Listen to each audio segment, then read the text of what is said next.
Si je te dis zakat, à quoi penses-tu? Sans doute à l'aumône légale à verser chaque année aux personnes légitimes à la recevoir. Et si je te dis que tu peux faire de ta vie une zakat continue, ça te dirait?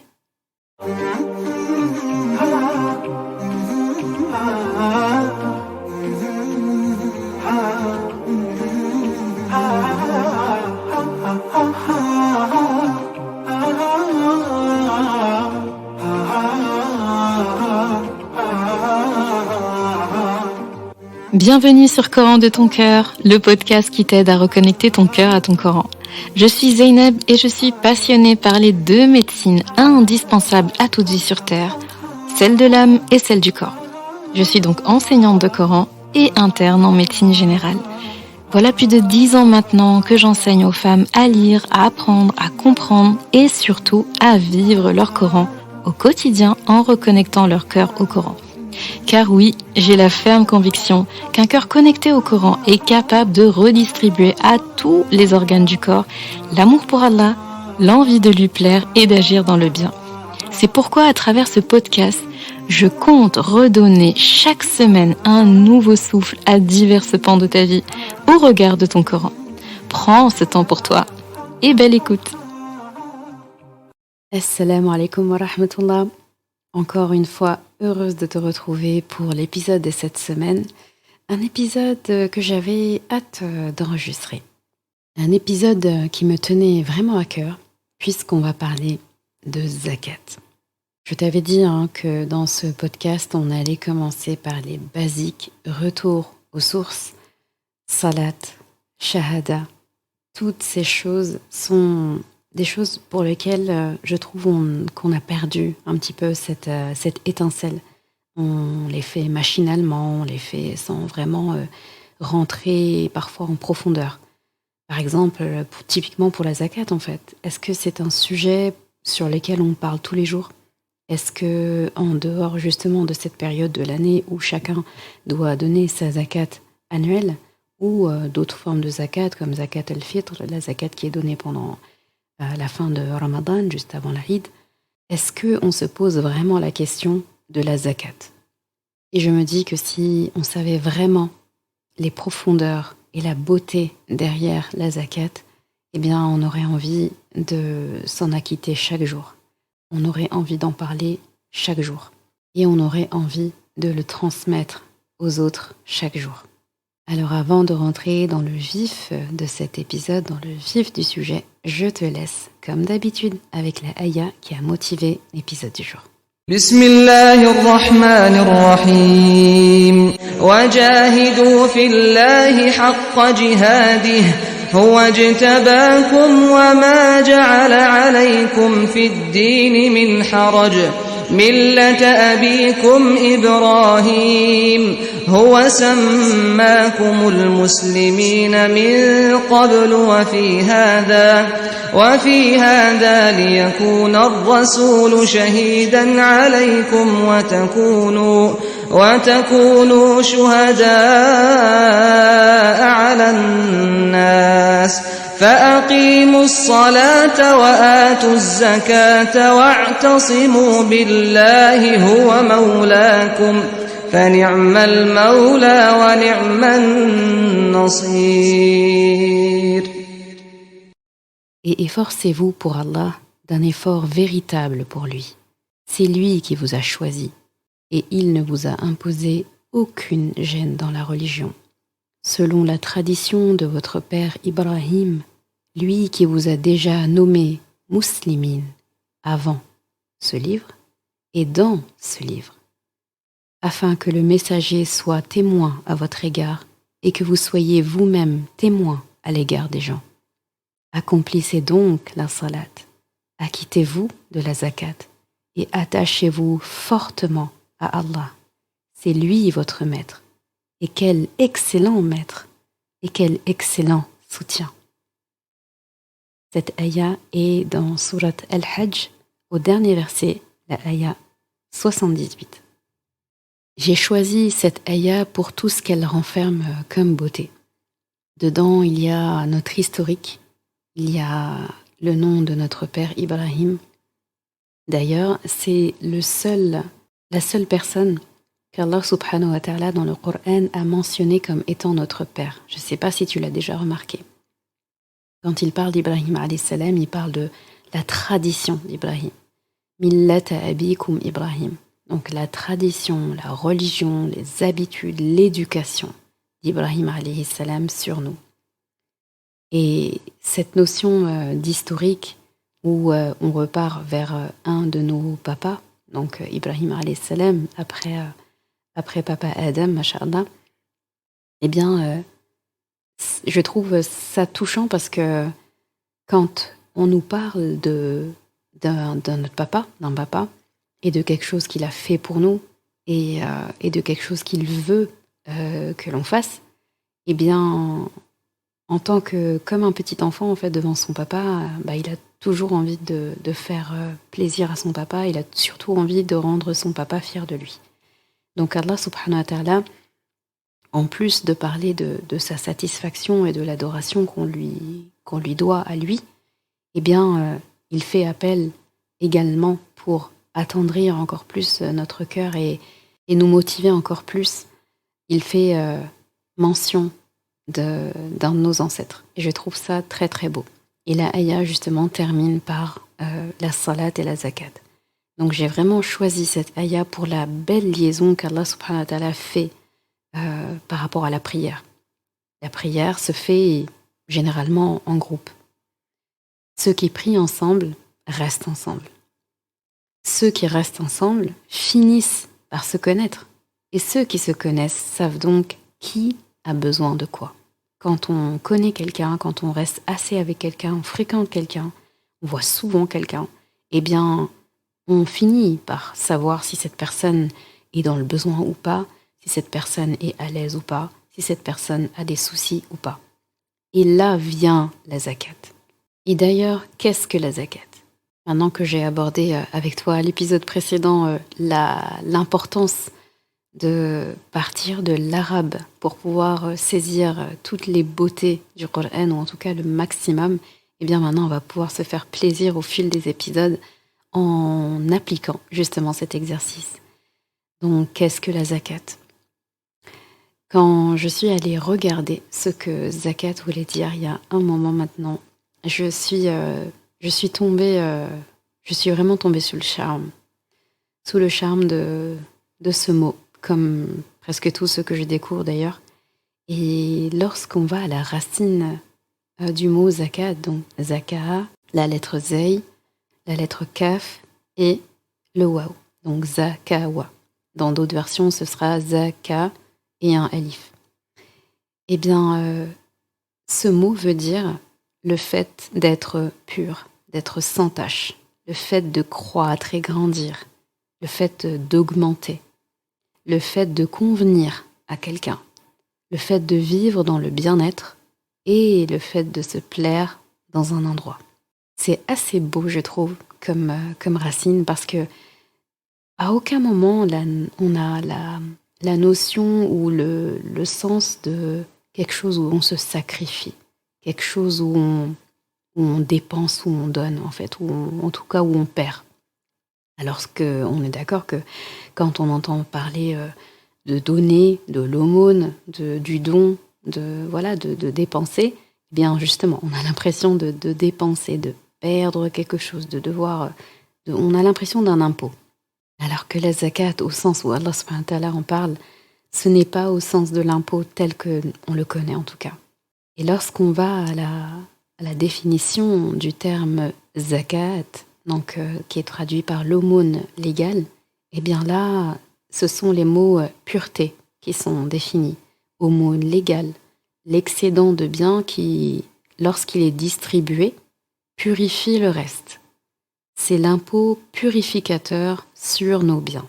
Et lorsqu'on va à la racine zaki, donc l'adjectif, la personne qui est zaki, eh bien, il s'agit de quelqu'un qui est pur, qui est sans tache, quelqu'un qui est vertueux, juste, intègre, quelqu'un qui vit dans la prospérité. Je ne sais pas si tu réalises en fait à quel point, juste là, on pourrait s'arrêter là dans l'épisode, parce qu'on a déjà tout en fait. Vivre dans la prospérité, vivre dans le bien-être, se plaire dans ce bien-être, se plaire dans cet endroit. Purifier les biens qu'on a déjà. À quel moment en fait on a l'impression qu'on se sacrifie lorsqu'on donne une zakat? C'est bien plus vaste que ça. Et même là, tu vois qu'il n'y a pas forcément la notion d'argent. Et on verra au fil de l'épisode que c'est bien plus vaste que ça. Ce mot me fait faire le parallèle avec un autre mot que tu connais sûrement qui se rapporte aussi à la purification. Il s'agit du mot tahara par exemple. Eh bien, quand tu vas chercher à tahara, donc la racine et ce que ça veut dire, effectivement c'est la purification, mais c'est surtout une version de la purification qui nous renvoie plutôt à quelque chose de sale qu'on essaye de nettoyer, ou quelque chose qui est nettoyé qu'on essaye de maintenir nettoyé. Donc c'est plus la purification au sens propre du terme, avec de l'eau ou quelque chose en tout cas qu'on nettoie. Le fait d'essuyer une impureté, le fait de passer de l'eau, comme faire les ablutions par exemple, c'est plus cette purification-là. Dans le cas de la zakat, ce n'est pas une purification de biens souillés. D'ailleurs, on ne peut pas donner en aumône un argent qui a été acquis illicitement. Si quelqu'un vend de la drogue ou a volé de l'argent, ou c'est de l'argent par exemple de l'intérêt, du riba, eh bien, il ne peut pas utiliser cet argent-là pour en faire une zakat, pour en faire une aumône. Impossible. Il faut forcément que ce soit des biens qui sont déjà purs. Donc des biens purs pour lesquels Allah subhanahu wa ta'ala nous demande encore de nous purifier. Donc là, c'est pureté sur pureté. Donc on voit que ça a vraiment un sens différent de vouloir nettoyer ou purifier quelque chose de souillé ou de maintenir absolument quelque chose qui a été souillé puis lavé et faire l'effort, un gros sacrifice pour le maintenir propre. Dans le terme de zakat, on a plus cette notion de faire fructifier. La chose est pure, je donne de ce que j'ai pour purifier ce qui me reste, ce que j'ai déjà, et ainsi de suite. Et cette action de purification est censée me rendre plus prospère, elle est censée me rendre plus heureuse, elle est censée augmenter mon bien-être.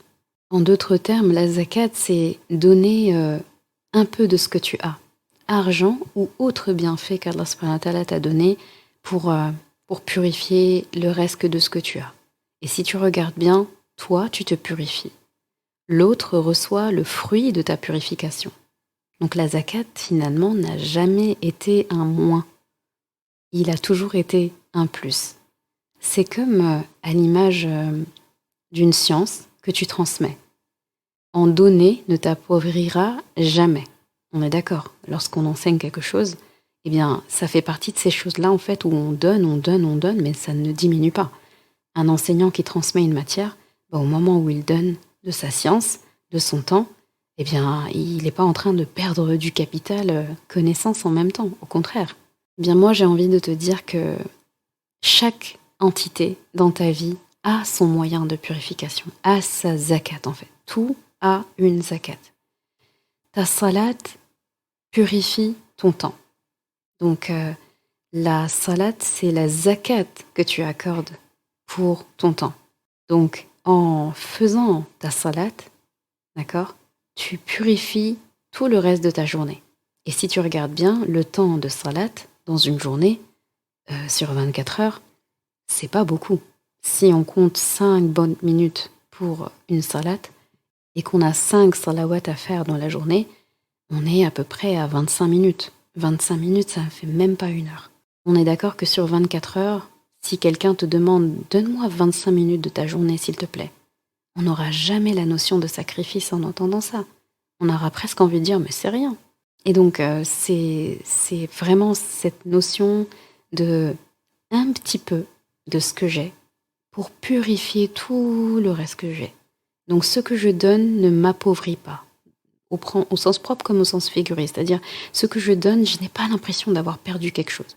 Même pour les gens qui sont le plus à côté de leur sous, de leur temps, si on leur dit 25 minutes sur une journée de 24 heures, ils ne sentiront pas. Si sur 100 euros, on te dit est-ce que tu peux me donner 2,50 €, bah, tu n'as pas l'impression d'avoir donné beaucoup en fait. C'est exactement ça qu'Allah nous veut. Ces 2,50 € que tu vas donner sont très peu pour toi, mais sont peut-être le tout de quelqu'un d'autre. Rappelle-toi toujours qu'Allah, ce que tu lui confies, ces 2,50 €, c'est à Allah en fait que tu les donnes pour qu'il te les garde. Et tout ce qu'on donne à Allah, rappelle-toi, il le démultiplie, il te le garde précieusement, il en prend soin. De la même façon que la prière purifie le reste de ta journée, la zakat purifie le reste de tes biens. Si on parle de zakat en termes d'aumône et en termes d'argent, on sait que l'impôt, c'est 2,5%. C'est pas beaucoup du tout, vraiment pas beaucoup. Quand on regarde l'impôt en France ou dans d'autres pays, là, oui, là, ce serait un peu compliqué. De la même façon, enseigner ce que tu as appris purifie la science que tu as déjà. Si tu es expert dans une matière, expert dans un domaine, eh bien, tu as mis des années et des années pour acquérir toute cette science. Même si tu essayes de condenser ça en quelques cours, ou en quelques minutes, ou en quelques heures, eh bien, jamais tu pourras transmettre autant d'années de travail à une personne en si peu de temps. Il te faudra autant de temps pour que la personne puisse saisir en tout cas l'étendue de ce que tu as appris. Donc ces quelques instants que tu vas consacrer à ces personnes, toi tu vas leur apporter beaucoup. Tu vas leur ouvrir un grand champ et une possibilité d'apprendre plus. Et toi à côté, ça va purifier ce que tu connais déjà et te permettre d'accroître ce que tu connaissais déjà. Donc tu as bien compris, l'idée est de donner pour purifier ce qu'on a. Donner pour augmenter ce qu'on a. Donner pour, quelque part, sécuriser sa akhira, son au-delà. Et tu sais, il y a autre chose qui me vient en tête, c'est que l'être humain a cette tendance à considérer comme étant à lui, comme lui appartenant, quelque chose qu'on lui confie, qu'on lui prête. Et Allah subhanahu wa ta'ala, c'est ça qu'il fait avec nous. Il nous confie des choses. Il nous a tout donné, en fait, tout ce qu'on possède, c'est lui qui nous a donné. Et lorsqu'il nous demande de lui prêter, il y a des passages du Coran où il parle carrément de ça. Il a souvent ce vocabulaire de commerce, d'emprunt, le fait de confier entre lui et nous. C'est vraiment très intéressant, cette métaphore qu'il a tendance à utiliser souvent à notre égard. Eh bien, il y a des passages où Allah subhanahu wa ta'ala nous dit carrément qu'il nous emprunte en fait quelque chose. Il nous demande de lui prêter. Par exemple, quand Allah subhanahu wa ta'ala parle dans le Coran de qardan hasana. Donc cette notion d'un prêt en fait qu'Allah subhanahu wa ta'ala fait. Il nous propose en fait de lui prêter. C'est assez, je trouve ça assez déroutant, assez impressionnant de parler de prêter à Allah, mais c'est le verbe qu'il emploie. Ça, c'est pour nous entraîner, justement. Il nous fait nous entraîner avec lui pour que ce soit plus simple avec les autres. Et Allah subhanahu wa ta'ala, littéralement, c'est ce qu'il fait lorsqu'il nous demande de prendre de ce qu'on a pour le dépenser aux autres, pour le donner aux autres, sachant que cette chose-là, à la base, ne nous appartient pas.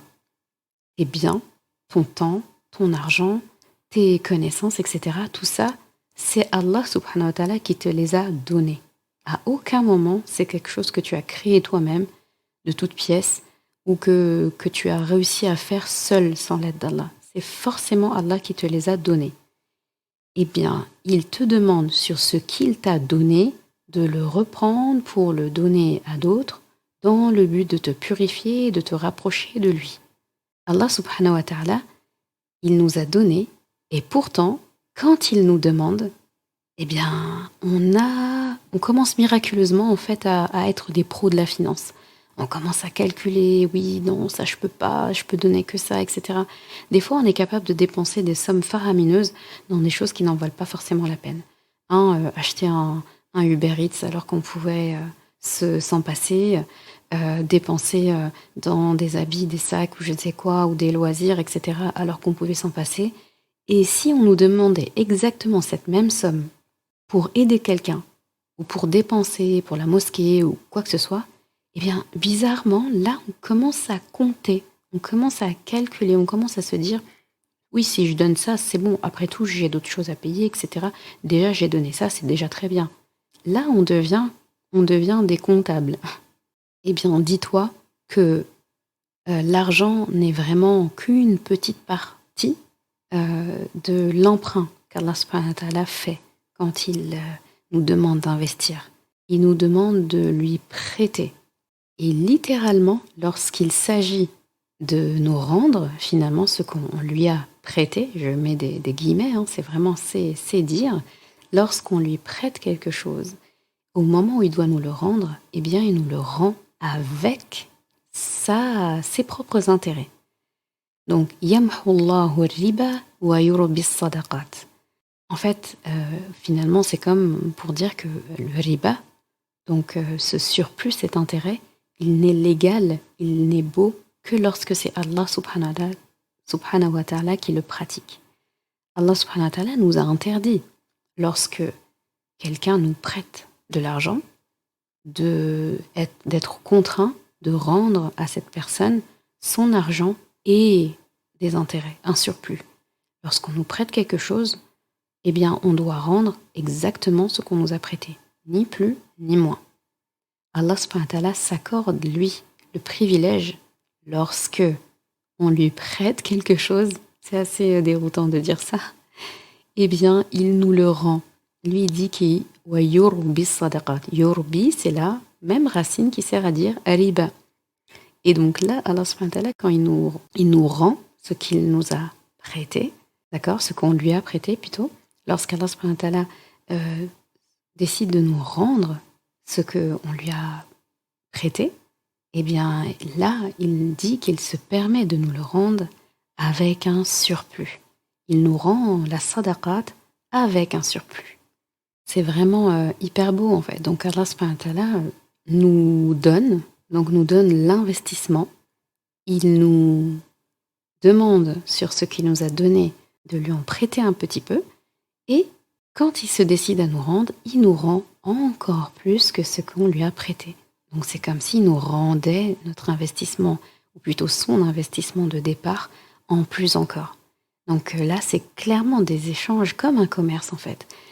Il a très bien réussi sa métaphore du bien, de l'argent ou du reste qui circule en fait.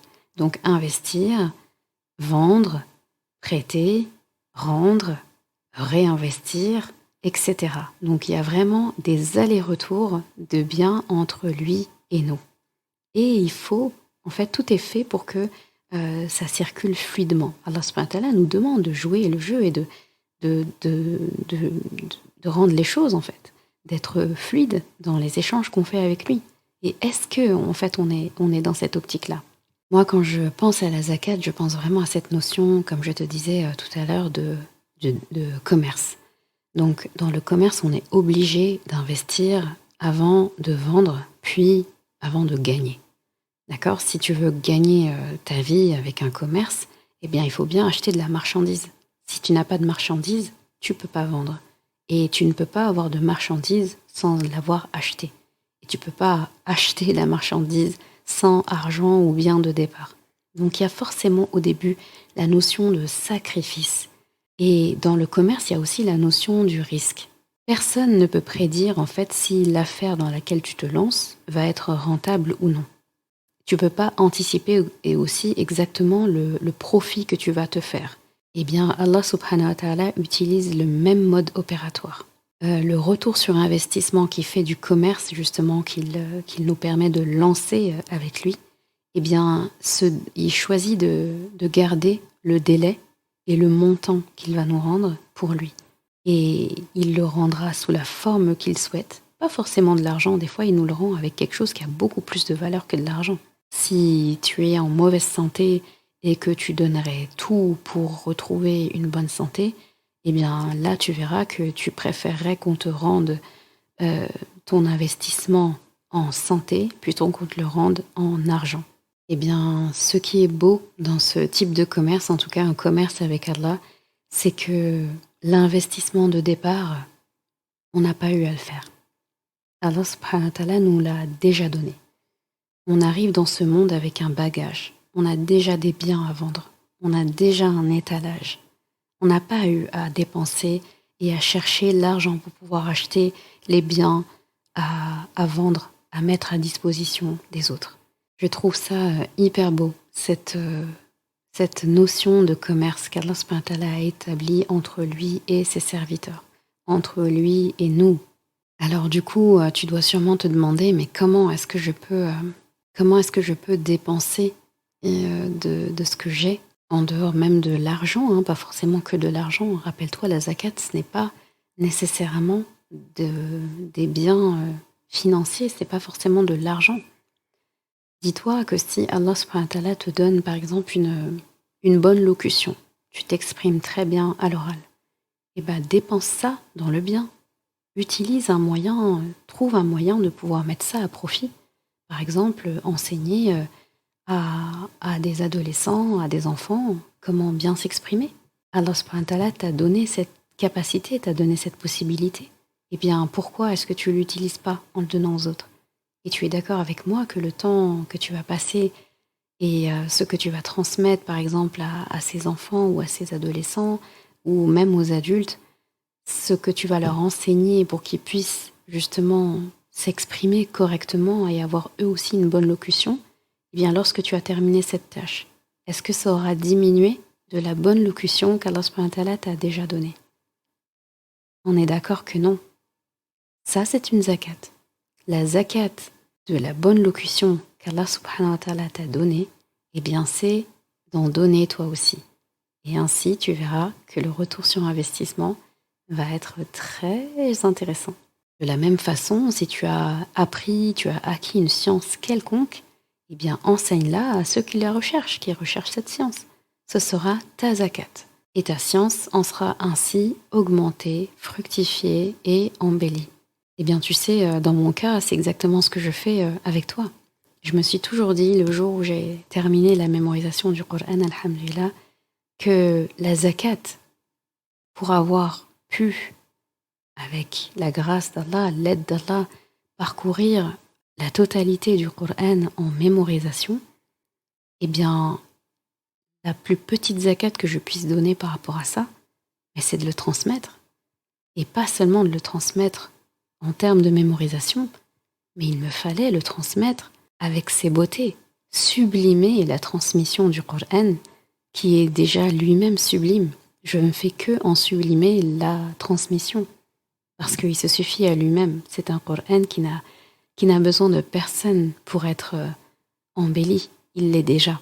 Eh bien, c'est ça ma zakat. Et c'est une zakat que j'ai fait le serment devant Allah subhanahu wa ta'ala de continuer à transmettre tant que j'aurai encore un souffle. Et subhanallah, je peux vraiment témoigner de ça. Depuis que j'enseigne, donc plus de 10 ans maintenant, eh bien, je me rends compte jour après jour que ça ne fait qu'augmenter ce que j'ai acquis du Coran. Et ça ne fait pas qu'augmenter les niveaux par rapport au Coran, eh bien ça m'augmente dans beaucoup d'autres facettes de ma vie, beaucoup d'autres, que ce soit familiale, professionnelle, en termes de santé. Déjà parce qu'il s'agit du Coran, mais aussi parce que c'est la promesse d'Allah subhanahu wa ta'ala, c'est vraiment sa promesse, un retour sur investissement. Eh bien Allah subhanahu wa ta'ala, c'est comme si il m'empruntait quelque chose et il me le rend d'une manière où j'en ai besoin. Peut-être qu'à un moment donné, c'est de ça que tu auras besoin, de la santé. Peut-être que tu auras besoin d'argent. Peut-être que tu auras besoin de temps, de baraka dans ton temps. Allah subhanahu wa ta'ala va augmenter les niveaux qui ont besoin d'être augmentés. Et le levier, c'était ton investissement à toi. Très peu en réalité. Avant de te quitter, pour te familiariser avec la notion de zakat, je te propose un petit exercice de ton côté, une mission, si on peut dire. Eh bien, c'est justement pour que, comme je disais, pour que tu puisses vraiment être plus habitué à cette notion de zakat, de prospérité, donc de bien-être, de purification, hein, quand on voit ce que veut dire zakat, je t'invite à trouver une chose parmi les choses que tu possèdes, un talent, une caractéristique, quelque chose en tout cas qui te définit et qui fait que quelque chose qu'Allah subhanahu wa ta'ala a placé chez toi de manière innée, en tout cas quelque chose que tu fais bien, et de trouver pour cette chose-là le maximum de services possibles que tu peux rendre à partir de cette chose-là. Et là, tu verras que les moyens de verser une zakat en continu sont multiples. Alors, prête à faire de ta vie une zakat continue ? Merci d'avoir écouté cet épisode. Et comme toujours, si ce podcast t'a apporté du bien, alors une chose à faire, t'abonner pour ne rien rater. Et si il te semble pouvoir être utile à d'autres personnes, sens-toi libre de le partager et même de laisser un commentaire et la note de ton choix sur ta plateforme d'écoute préférée. Ce sera une belle manière de me faire savoir que ce podcast doit continuer et être écouté par le plus grand nombre. Je confie à Allah subhanahu wa ta'ala le soin de préserver ta foi, ton honneur et ton cœur. Je te laisse à présent passer un bon moment avec ton Coran et je te dis à vendredi prochain pour un nouvel épisode. Assalamu alaikum wa rahmatullah.